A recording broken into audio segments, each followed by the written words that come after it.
நடைபெறவுள்ள சட்டமன்ற தேர்தலில் அதிமுக, திமுக கட்சிகளை தோற்கடிப்பதே மக்கள் நல கூட்டணியின் நோக்கம் என இந்திய கம்யூனிஸ்ட் கட்சியின் மூத்த தலைவர் நல்லக்கண்ணு கூறியுள்ளார். கோவையில் இன்று செய்தியாளர்களிடம் பேசிய அவர், உடுமலைப்பேட்டையில் அண்மையில் நிகழ்ந்த சாதிய ஆணவ படுகொலை தமிழகத்தை வெட்கி தலைகுனிய செய்திருப்பதாக கூறினார்.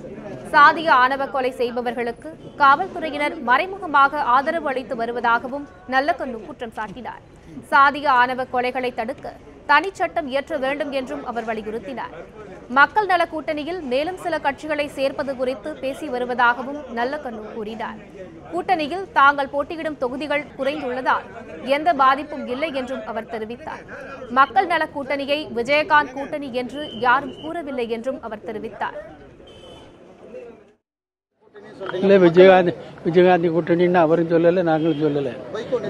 இல்லை அவர் சொன்னதும் மக்கள் நல கூட்டணியோடு அவர் வந்து சேர்ந்திருக்கிறார். அவர் வந்து சேர்ந்திருப்பதும் எங்களுக்கு பெருமைக்குரியது. அதே நேரத்தில் தொகுதி பங்கீடும் செய்திருக்கிறார்.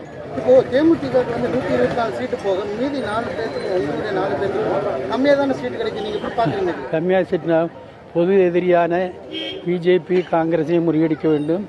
தமிழ்நாட்டில் 50 வருஷமாக ஆட்சி நடத்தக்கூடிய ஊழல் நிறைந்த திமுகவும் அதிமுகவும் பதவியிலிருந்து அகற்றப்பட வேண்டும் என்ற கொள்கையினை எடுத்து அதே கொள்கைத்தான் அவரும் வைத்திருக்கிறார். நாங்கள் மக்கள் நல கூட்டணியில் இன்றும் விரிவான சமூக மாற்றத்துக்கான ஒரு மாற்றுக் கொள்கையை வைத்திருக்கிறோம்.